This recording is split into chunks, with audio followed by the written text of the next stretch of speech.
স্বাধীনতায় আজ পরাধীন যেন নগর কিংবা শোষণের বিরুদ্ধে কথা বলেছিলেন, জুলুমের বিরুদ্ধে গর্জে উঠেছিলেন, জালিমের মসনদকে টলিয়ে দিয়েছিলেন। আমরা সেই স্বাধীনতা খুঁজি যেই স্বাধীন দেশে জুলুম থাকবে না, শোষণ থাকবে না, নির্বিচারে মানুষ মরবে না, মাজলুম কাঁদবে না, বিচারহীনতায় কেউ ভুগবে না। একটি সুখী সমৃদ্ধশালী সোনার বাংলাদেশ আমরা খুঁজে ফিরি। সেই বাংলাদেশ যদি পেতে হয় তাহলে কোরআন কায়েমের বিকল্প কিছু নাই। সেই কোরআন কায়েম হোক, এটা আপনারা কি চান? এই বাংলার জমিনে আল্লাহর রাজ কায়েম হোক, এটা দেখতে চান কারা কারা? দুটি হাত আল্লাহকে দেখাতে হবে।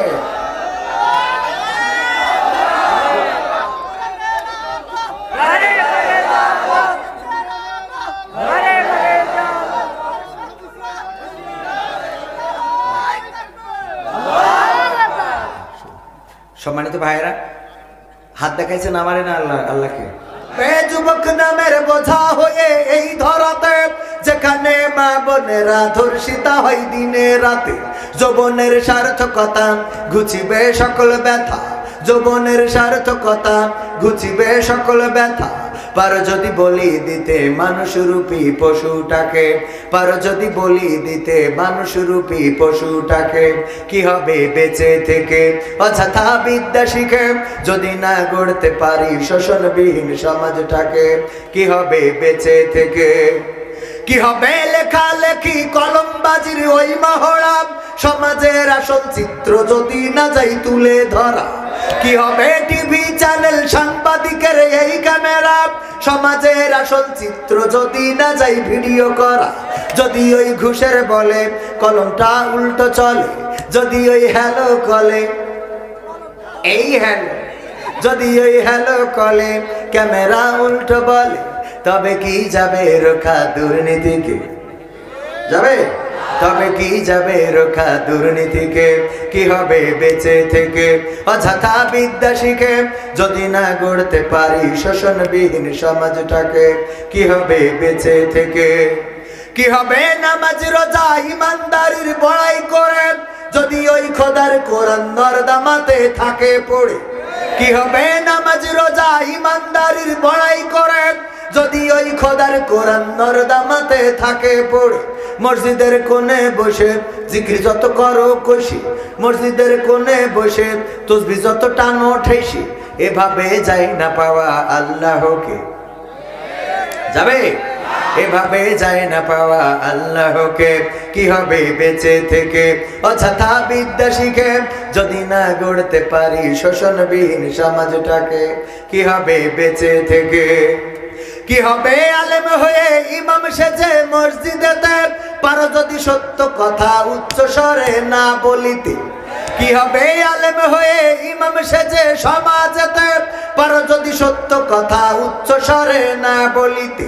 চাকরির ভয় করো যদি ছেড়ে দাও এই না গদি, চাকরির ভয় করো যদি ছেড়ে দাও ইমামতি। কি হবে ধোঁকা দিয়ে আল্লাহকে? কি হবে ধোঁকা দিয়ে আল্লাহকে? কি হবে বেঁচে থেকে অযথা বিদ্যা শিখে যদি না গড়তে পারি শোষণবিহীন সমাজটাকে? কি হবে বেঁচে থেকে? কি হবে নেতা হয়ে জনবলে ঘাড় ফুলিয়ে সাতক্ষীরা গরম দেখে যদি থাকো ঘরে শুয়ে? কি হবে নেতা হয়ে জনবলে ঘাড় ফুলিয়ে সাতক্ষীরা গরম দেখে যদি থাকো ঘরে শুয়ে? এর চেয়ে সেজে গুজে ভিলেনের সঠিক পদে, এর চেয়ে সেজে গুজে ভিলেনের সঠিক পদে দিয়ে দাও অভিনয়ে জীবনটাকে, দিয়ে দাও অভিনয়ে জীবনটাকে। কি হবে বেঁচে থেকে অযথা বিদ্যা শিখে যদি না গড়তে পারি শোষণবিহীন সমাজটাকে? কি হবে বেঁচে থেকে? কি হবে পুরুষ হয়ে জন্ম নিয়ে বাংলাদেশে যদি যাই ক্ষমতাটা ঘুরে ফিরে নারীর হাতে? কি হবে পুরুষ হয়ে জন্ম নিয়ে বাংলাদেশে যদি যাই ক্ষমতাটা ঘুরে ফিরে নারীর হাতে?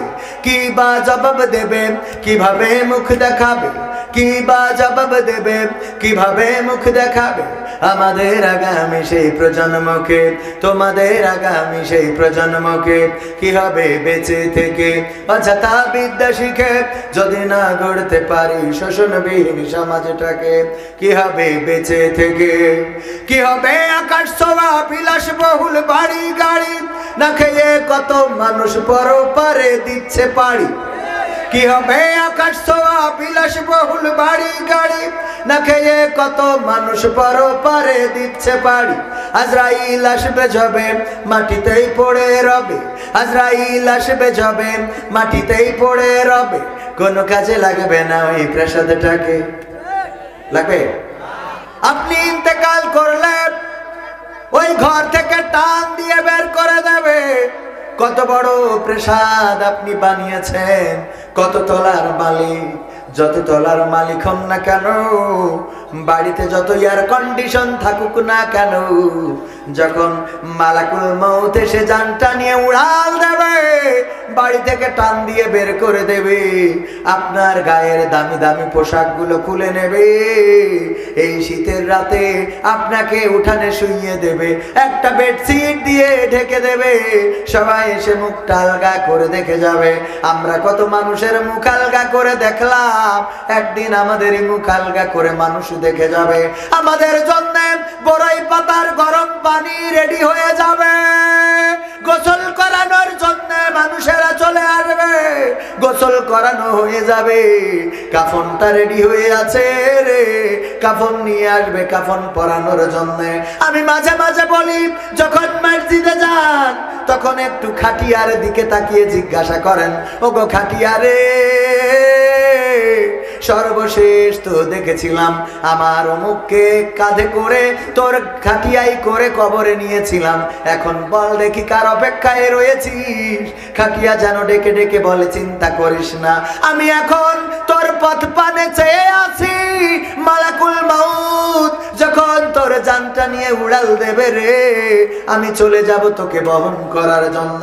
খাটিয়ায় একটা করে লাশ রেখে আসে, আর একটা লাশ নেয়ার জন্য অপেক্ষায় থেকে যায়। ও আমার ভাইরা, একটু চিন্তা করে দেখেন, এই দুনিয়ায় যত ক্ষমতায় আছে, যত টাকায় আছে, পয়সায় আছে, নারী আছে, গাড়ি আছে, বাড়ি আছে, স্ত্রী কান্না করে স্বামীকে চায়, স্বামীকে চায়, আবার যখন এই স্বামী মারা যায় 1 মাস যাওয়ার আগে উনি নিকে মারে গোরে।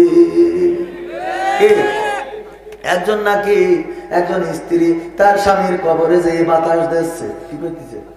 স্বামীর কবরে যেয়ে বাতাস দিচ্ছে, অন্য স্বামীরা, সাক্ষীরার অন্য স্বামীরা দেখে বলছে, দেখো কত ভালোবাসে গোরে, স্বামী মরে গেছে মনে কাছে, কবরে বুঝি গরম লাগছে, এই জন্য বাতাস দিচ্ছে।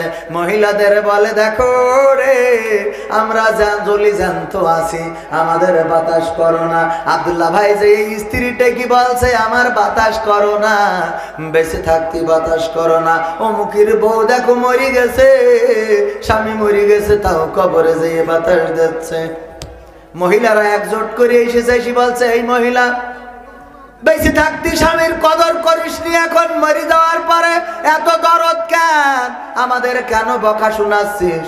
বলতেছে, আরে না, দরদের জন্য বাতাস দিচ্ছি নে, হুজুরদের মুখে শুনেছি যে কবরের মাটি না শুকলি আর এক ঘরে নিকেতে বসা যায় না,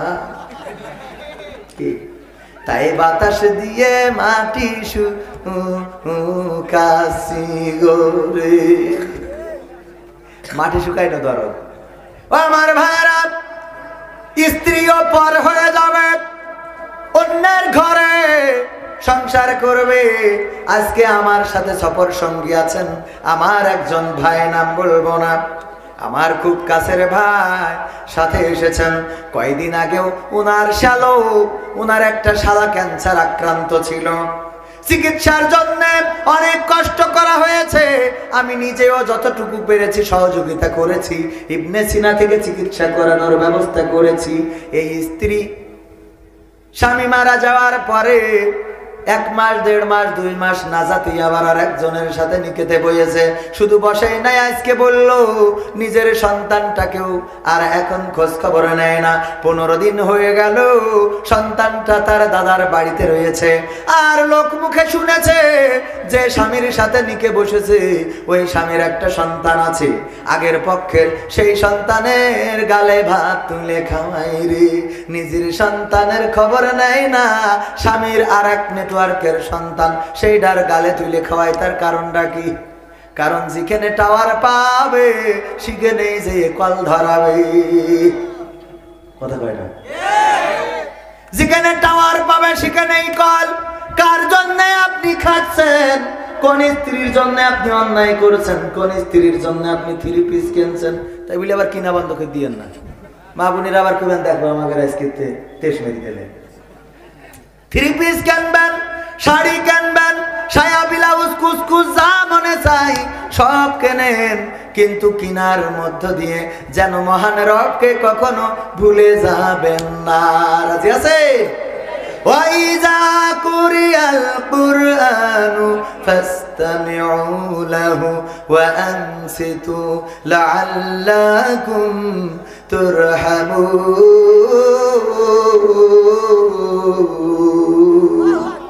আল্লাহ রাব্বুল আলামিন বলছেন, যখন তোমাদের সামনে কোরআন তেলাওয়াত করা হয়, কোরআন থেকে পড়া হয়, বলা হয়, তখন তোমরা তোমাদের হৃদয়ের কান দিয়ে শোনো, যাতে করে তোমরা আল্লাহর রহমত প্রাপ্ত হতে পারো। ও আমার ভাইরা, আমি তো কোরআন জানা মানুষ না, অল্প স্বল্প জানি, একেবারে অল্প, আরো অল্প, অল্পেরও অল্প।